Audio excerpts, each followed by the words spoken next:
اور ہمیں سمجھ نہیں آ رہی کہ وہ اتنے جدید جہاز کہاں سے خرید رہے ہیں, دنیا سے ٹیکنالوجی لے رہے ہیں. اب پاکستان کی نیوی خطے کی ایک بڑی نیوی ہے اور ہم نے اپنی نیوی پہ کافی انویسٹ بھی کیا ہے. تو یہ مشقیں جو ہیں 60 ملکوں کی, یہ بڑی پاکستان کے لیے مائل سٹون ہوں گی. ہم پروگرام کے اگلے حصے میں ہمارے ساتھ وائس ایڈمرل بھی ہوں گے اور گیسٹ بھی ہوں گے, باقاعدہ ٹریننگز بھی یہاں سے دی جاتی ہیں. تو ہم ان امن مشقوں پہ بات کریں گے. بالکل, بریک لیتے ہیں, بریک کے بعد یہ سے کنٹینیو کریں گے. ہمارے ساتھ رہیے.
ویلکم بیک ناظرین. انٹرنیشنل امن مشق کی بات کرنی ہے جس کا نواں ایڈیشن اب پاکستان میں ہونے جا رہا ہے, اور پہلا امن ڈائیلاگ 7 فروری سے 11 فروری کراچی میں منعقد ہوگا.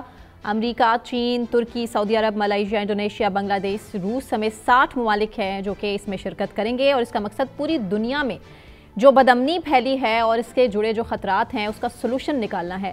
اس حوالے سے ہم بات بھی کر لیتے ہیں. ہمارے ساتھ موجود ہیں vice admiral retired Ahmad Saeed صاحب. تھینک یو سو مچ سعید صاحب آپ کے وقت کے لیے. مزمل صاحب, اوور ٹو یو. جی, سعید صاحب صدر ہیں نیشنل انسٹیٹیوٹ آف میری ٹائم افیئرس کے اور ماہر سمجھے جاتے ہیں میری ٹائم افیئرس کے. السلام علیکم احمد سعید صاحب. جی مزمل صاحب اور مس ثنا, السلام علیکم. وعلیکم السلام. Thank you so much sir having Ahmed Saeed صاحب, یہ جو امن مشقیں ہیں پاکستان نیوی کی 9ویں, ان میں ہمارے خطے کے کافی ممالک بھی شرکت کر رہے ہیں اور بڑے ممالک بھی شرکت کر رہے ہیں. ٹیکنیکلی ہم نے دیکھا ہے ملٹری کی بھی جوائنٹ ایکسرسائزز ہوتی ہیں, ایئر فورس کی جوائنٹ ایکسرسائزز جو ہیں آج کل سعودی عرب میں ہیں, جہاں ہمارے JF-17 کا ایک فلیٹ گیا ہوا ہے. ملٹری یہ جو نیوی کی جوائنٹ ایکسرسائزز ہوتی ہیں یہ باقی آرمی اور ایئر فورس سے کس طرح مختلف ہوتی ہیں؟ جی, اس کے لیے تھوڑا سا میں یہ بتانا چاہوں گا کہ جو سمندر ہے وہ یونائٹڈ نیشنز کے convention on law of the sea کے تحت یہ انسانیت کا ایک انہوں نے کہہ دیا کہ یہ ان کی میراث ہے. اس حوالے سے سمندر کا تقریباً 60% وہ ایریا ہے جو کہ کسی ملک کی حدود میں نہیں آتا, اور باقی جو ہے باقی ممالک کی حدود میں آتا ہے. تو جن ممالک کی حدود میں آتا ہے تو ان کی یہ رسپانسبلٹی ہوتی ہے کہ وہ اپنے اپنے ایریا میں جو تجارت ہے, جو جرائم ہے سمندری, ان کی بیچکنی کریں. لیکن جو ایریا اس میں نہیں آتا اس کے لیے پھر تمام ممالک مل کے ایک سسٹمز بناتے ہیں, یہ انڈر UN کے ہی ہوتا ہے, جس میں کہ ان تمام جگہوں پہ یہ سارے ممالک مل کے آپریٹ کرتے ہیں. تو جب تک ہم مل کے نہیں بیٹھیں گے تو اس کے لیے مل کے آپریٹ کرنا مشکل ہوتا ہے. تو اس کے لیے اس طرح کے پلیٹ فارم جنریٹ کیے جاتے ہیں جن کے اندر یہ تمام فورسز جو ہیں وہ بیٹھ کے اس علاقے سے متعلق جتنے بھی چیلنجز ہیں ان پہ بات کرتی ہیں, اور اس کے بارے میں یہ اس کو کیسے ایڈریس کرنا ہے یا میٹیگیٹ کرنا ہے اس کے بارے میں یہ پھر آگے چل کے طریقہ اپنا اس کے بارے میں اپنایا جاتا ہے. جی, اس جو کانفرنس ہو رہی ہے اس میں بنگلہ دیش بھی ہے, ایران بھی ہے, ملیشیا ہے, لیکن ہمارے جو سی بارڈرز ہیں, جو سمندری حدود ہیں, وہ کچھ تو بنگلہ دیش کے ساتھ لگتی ہیں, کچھ ایران کے ساتھ لگتی ہیں اور کچھ انڈیا کے ساتھ رکھتی ہیں. تو اگر میں کہوں کہ سمندر میں بھی انڈیا ہمارا ہاسٹائل نیبر ہے اور بنگلہ دیش اور ایران کے ساتھ ہماری اس حوالے سے زیادہ جو ہے انڈرسٹینڈنگ موجود ہے سمندر میں بھی. اس کو تھوڑا سا مختلف انداز میں ہم دیکھتے ہیں جب ہم سمندر پہ دیکھتے ہیں، کیونکہ سمندر میں اس طریقے سے حدود کا تعین بالکل ریسٹرکٹڈ نہیں ہوتا، بلکہ ان کی جو سمندری حدود ہیں ان کے درمیان سے ہماری تجارتی شپس بھی جاتے ہیں اور ہماری سی لینز بھی ہیں، اور اسی طریقے سے انڈیا کی بھی جو ہیں وہ تجارتی مفادات ہمارے علاقے سے گزرتے ہیں۔ تو اسی لیے یونائٹڈ نیشن کی جو ہمارے اوپر رسپانسبلٹیز ہیں ایک میری ٹائم نیشن کے ناطے، ہم دونوں کو ایک دوسرے کو اکوموڈیٹ کرنا پڑتا ہے۔ تو اس وجہ سے ہماری اس حوالے سے انٹر ڈیپینڈنس بھی ہوتی ہے۔ اسی طریقے سے فشریز میں آپ آ جائیں گے تو جو مائگریٹری فش ہوتی ہے وہ ہمیشہ موو کرتی ہے۔ اب تو بلو اکانومی کی بھی بات کی جا رہی ہے بہت زیادہ کہ جی سمندر کی پاکستان بلو اکانومی میں بہت پیچھے ہے، اور کہہ رہے ہیں کہ ہمارے پاس تجارتی جہاز بھی کم ہیں۔ تو آپ اس بلو اکانومی میں پاکستان نیوی کا کیا کردار دیکھتے ہیں؟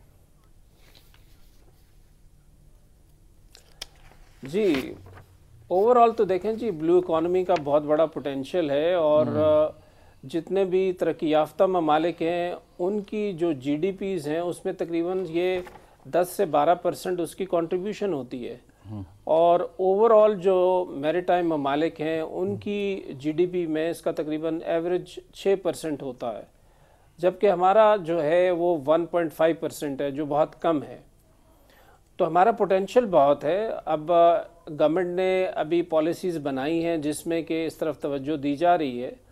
ابھی میرا خیال دسمبر 2024 میں اڑان پاکستان کے نام سے جو ایک 5 سالہ منصوبے کا افتتاح کیا گیا، اس میں بلو اکانومی کو 10 میں سے ایک کراس کٹنگ تھیم کے طور پہ لیا گیا ہے۔ تو ہم سمجھتے ہیں کہ اس پہ بہت پہلے بات ہونی چاہیے تھی، کام کرنا چاہیے تھا، لیکن یہ ہے کہ اب چلیں دیر آئے درست آئے، اس میں کافی کام شروع ہو گیا ہے۔ یہ جو اس میں کثیر القومی مشقیں بھی ہوں گی، جو بحری مشقیں ہیں جنہیں ہم کہتے ہیں اس امن کانفرنس میں، اس میں آپ کیا دیکھتے ہیں؟ پاکستان کی نیوی کو آپ کہاں کھڑا دیکھتے ہیں خطے کی دوسری نیویز کے مقابلے میں؟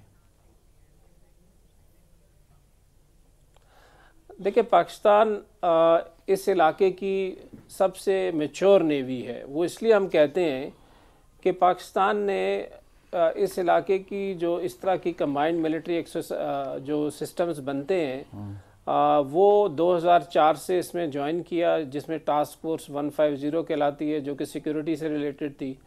اسی طریقے سے ایک دوسری کمبائنڈ ٹاسک فورس جو 151 بنی جو کہ پائریسی کے خلاف تھی۔ تو اس حوالے سے، اور ابھی جب باب المندب میں بھی جب مسائل پیدا ہوئے تجارت کے حوالے سے، تو ہماری فورسز وہاں پہ بھی آپریٹ کر رہی ہیں۔ تو اس حوالے سے پاکستان نیوی کا اس طرح کی ایکسرسائزز میں اور اس طرح کے انٹرنیشنل جو کلیبریٹیو میکنزمز بنتے ہیں اس میں بہت پروفیشنل رول ہے، اور اسے اسی نگاہ سے دیکھا جاتا ہے۔ اسی وجہ سے آپ دیکھیں کہ آج آپ نے جیسے انٹرو میں کہا مس ثنا نے کہ 60 سے اوپر ممالک اس ایکسرسائز میں آ رہے ہیں، تو یہ پاکستان پاکستان میری ٹائم ڈپلومیسی کا ایک بہت بڑا سکسیسفل ہے کہ ہمارے اوپر اتنا اعتماد کیا جاتا ہے۔ اچھا، اس میں اب آپ کیا دیکھتے ہیں کہ یہ مشق کے لیے کن اہم سرگرمیوں کی منصوبہ بندی کی گئی ہے؟ What are the targets? کیا ٹارگیٹس ہیں ان امن مشقوں کے؟ جی زیادہ تر تو جیسے غیر روایتی جو چیلنجز آ رہے ہیں سمندری راستوں کو محفوظ بنانے کے لیے، جس میں کہ آرٹیفیشل انٹیلیجنس کا استعمال ہو رہا ہے، جس میں کہ اٹونومس جو بغیر پائلٹ کے جو وہیکلز ہیں ان کا استعمال بڑھ رہا ہے۔ اس کے علاوہ اس کے ساتھ ساتھ جو روایتی باقی چیزیں ہیں وہ بھی ہیں، جن میں کہ پائریسی ہے، جس میں کہ سمگلنگ ہے، اور ہیومن سمگلنگ ہے، نارکو ٹریفکنگ ہے، ان تمام چیزوں کو، اور اس میں فشری کی بھی اللیگل کی جاتی ہے ایکٹیویٹیز۔ تو یہ سارے وہ چیلنجز ہیں جن کو دیکھنے کے لیے اس وقت جو ایکسائز امن ہوگی ان سب کے اوپر اس پہ بات ہوگی، اور اس سے ریلیٹڈ بہت ساری باتوں پہ آگے پریکٹیکل کام بھی ہوگا۔ ہم نے دیکھا کہ ترکی کی مدد سے نیوی نے کچھ جہاز پیچھے ملا تھا جس کی بڑی تقریب ہوئی تھی،